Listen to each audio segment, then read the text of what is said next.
নমস্কার, আমি মিলন স্যার পাল একাডেমি সেন্টারে তোমাদের সকলকে জানাই স্বাগত।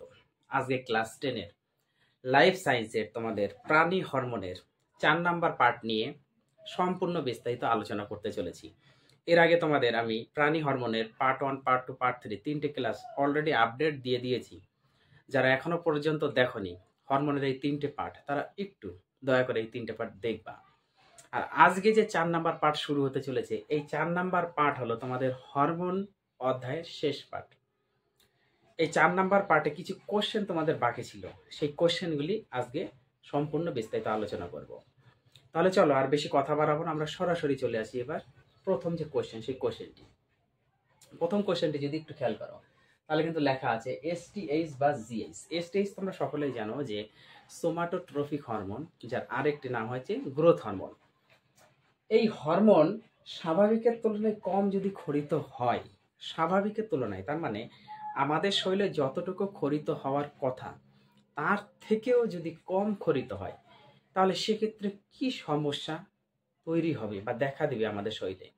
বিশেষ করে শৈশব বা বাল্যকালের ক্ষেত্রে এই জিনিসটি বেশি হয়। তাহলে শৈশব বা বাল্যকালের ক্ষেত্রে এই যে বামনত্ব যে রোগ, এই বামনত্ব রোগ দেখা দেবে। পরিষ্কার? তার মানে শৈশব ও বাল্যকালে হচ্ছে বামনত্ব রোগ দেখা দেয়। কার জন্য? এই এসটিএইচ বা জেইস হরমোনের স্বাভাবিকের তুলনায় কম ক্ষরিত হলে। এখন আমরা কিভাবে বুঝবো যে এর বামনত্ব রোগ আছে? তার তো একটা লক্ষণ আছে। আমাদের তো আগে সিগন্যাল দিতে হবে যে হ্যাঁ, এর এই রোগটি হয়েছে, এই রোগের জন্য সে এইরকম একটা পরিস্থিতির মধ্যে পড়েছে। তার একটা লক্ষণ, সেই লক্ষণটি আমাদের একটু জানতে হবে।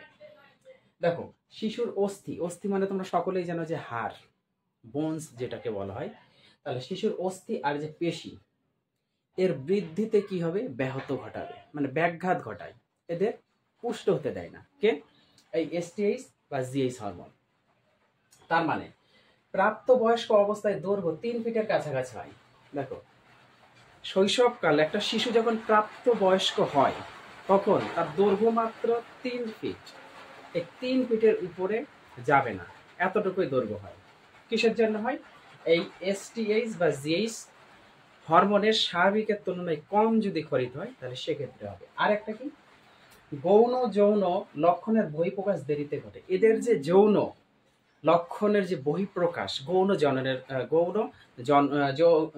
যৌন লক্ষণ, অ্যাকচুয়ালি গৌণ যৌন লক্ষণের যে বহিঃপ্রকাশ, সেই প্রকাশটা অনেক দেরিতে ঘটে, মানে তাড়াতাড়ি এই বিষয়টা ঘটে না। বোঝা গেল? সেটা হচ্ছে এসটিএইচ বা জিএইচ হরমোনের স্বাভাবিকের তুলনায় যদি কম ক্ষরিত হয়। তারপরে কোশ্চেনটা যদি খেয়াল করো, দেখো ডায়াবেটিস ইনসিপিডাস, যেটা হচ্ছে ডিআই, তাই না? ডায়াবেটিস ইনসিপিডাস, এই যে একটা রোগ, এটা কিসের জন্য হয়? এটা হচ্ছে এডিএইচ যে হরমোন আছে, অ্যান্টি ডাইইউরেটিক হরমোন। এই অ্যান্টি ডাইইউরেটিক হরমোনের স্বাভাবিকের তুলনায় কম ক্ষরণ হলে এই রোগ হয়। বোঝা গেল? তার মানে ডায়াবেটিস ইনসিপিডাস রোগ হয় অ্যান্টি ডাইইউরেটিক হরমোনের স্বাভাবিকের তুলনায় যদি কম ক্ষরিত হয়, তাহলে সেক্ষেত্রে আমাদের এই ডায়াবেটিস ইনসিপিডাস রোগ হয়।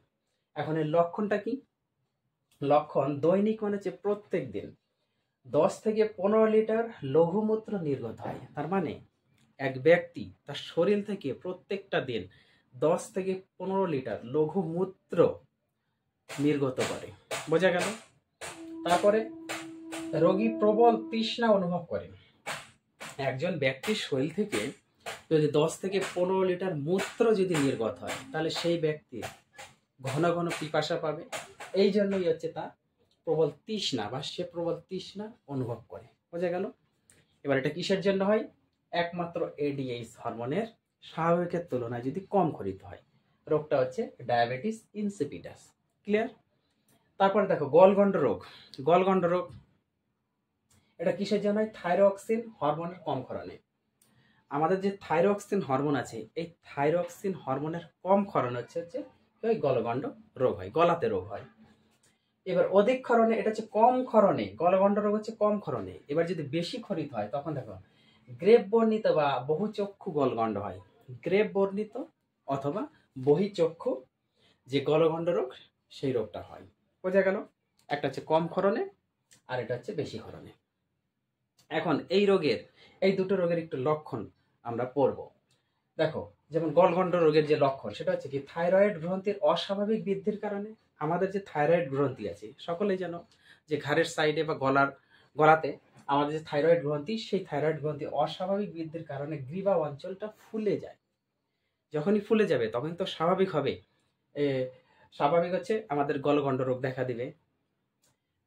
রক্তে T4, এই যে T4 হচ্ছে আমাদের কি থাইরক্সিন, এর কিন্তু আরেকটি নাম আছে tetra iodothyronine. T4 means tetra iodothyronine, দেখবে আগের পাঠে আমি আলোচনা করেছি। তার মানে রক্তে থাইরক্সিন বা টেট্রা আয়োডোথাইরোনিন বা T4 এর পরিমাণ স্বাভাবিকের তুলনায় কমে যায়, মানে কম হয়। কখন? এই থাইরক্সিন হরমোন যখন কম ক্ষরিত হবে তখন এই গলগণ্ড রোগ দেখা দিবে। আর গলগণ্ড রোগের লক্ষণ হচ্ছে এগুলা। এবার দেখো গ্রেভ বর্ণিত রোগের লক্ষণ কি? গ্রেভ বর্ণিত রোগের লক্ষণ হচ্ছে থাইরয়েড বড় হয় এবং ফুলে ওঠে। যখন থাইরয়েড গ্রন্থিটা বড় হয়ে যাবে তখন স্বাভাবিক ফুলে উঠবে। তারপর রক্তে শর্করা, আমাদের যে রক্ত, সেই রক্তে যে শর্করা, তারপর হচ্ছে আয়োডিন এবং T4 তো বললামই, এর পরিমাণ বৃদ্ধি পায়। বোঝা গেল? তা হচ্ছে আক্রান্ত রোগীদের মেজাজ, মানে যারা এই রোগে আক্রান্ত হয়েছে, কোন রোগে? এই গ্রেভ বর্ণিত রোগে যারা আক্রান্ত হয়েছে তাদের যে মেজাজ সবসময় খিটখিটে ভাব থাকে, খিটখিটে ভাব, এবং বিএমআর ও হৃদস্পন্দন বৃদ্ধি পায়। বিএমআর মানে হচ্ছে বেসাল মেটাবলিক রেট, ওকে। আর যে হৃদস্পন্দন, সেই হৃদস্পন্দনটা হচ্ছে কি হবে? বৃদ্ধি পাবে।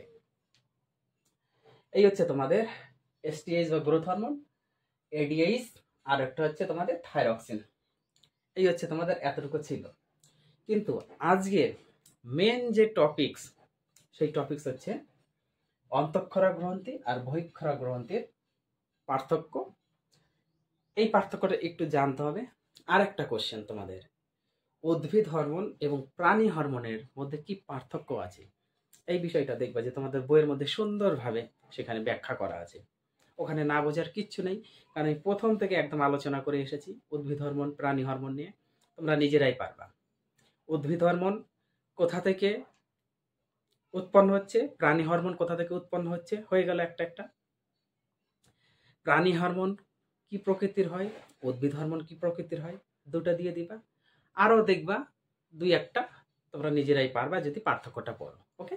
তো আমি এখানে শুধু কোশ্চেনটি লিখে রেখেছি যে প্রাণী হরমোন এবং উদ্ভিদ হরমোনের পার্থক্য। এই পার্থক্যটা তোমরা দয়া করে একটু নিজেরা বইয়ে থেকে দেখে মুখস্থ করবা। আর আমি লিখে রেখেছি অন্তঃক্ষরা এবং বহিঃক্ষরা গ্রন্থির যে পার্থক্য, সেই পার্থক্যটা একটু দেখো। অন্তঃক্ষরা গ্রন্থির আর একটা নাম হচ্ছে অনাল গ্রন্থি, তাই তো? অনাল গ্রন্থি কাকে বলে? যে সমস্ত গ্রন্থির নালীপথ থাকে না বা নালীপথবিহীন, তাই না? অন্তঃক্ষরা গ্রন্থির কোনো নালীপথ থাকে না, এই জন্য একে অন্তঃক্ষরা গ্রন্থি বলা হয়। বহিঃক্ষরা গ্রন্থি কাকে বলে? বহিঃক্ষরা গ্রন্থির নালীপথ থাকে। হয়ে গেল।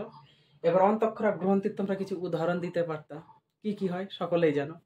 অন্তঃক্ষরা গ্রন্থির বা অনাল গ্রন্থির উদাহরণ দিতে পারতা, বহিঃক্ষরা গ্রন্থির উদাহরণ দিতে পারতো, তাহলে 2 নাম্বার হয়ে যেত। আমি এখানে দিইনি, কারণ সোজা জন্য আমি দিইনি, তোমরা একটু দিবা। তারপর এদের খরিত পদার্থ হলো হরমোন। কাদের? এই অন্তঃক্ষরা বা অনাল গ্রন্থি থেকে যেসব পদার্থ খরিত হয় সেটা হচ্ছে আমাদের হরমোন খরিত হয়। আর বহিঃক্ষরা গ্রন্থি মানে এদের খরিত পদার্থ হলো পাচক রস বা রেচন পদার্থ। তার মানে বহিঃক্ষরা গ্রন্থি থেকে খরিত হচ্ছে পাচক রস বা রেচন পদার্থ। ক্লিয়ার?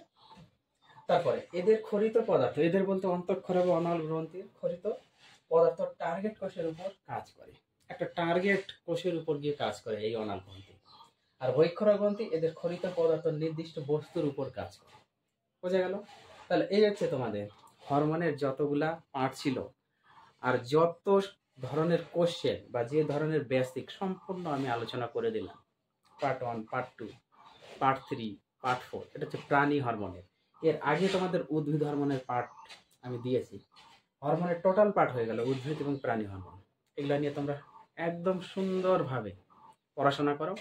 আমি পরবর্তী পার্ট নিয়ে আবার আসবো। তাহলে আজকের মতো আমি এখানে শেষ করছি।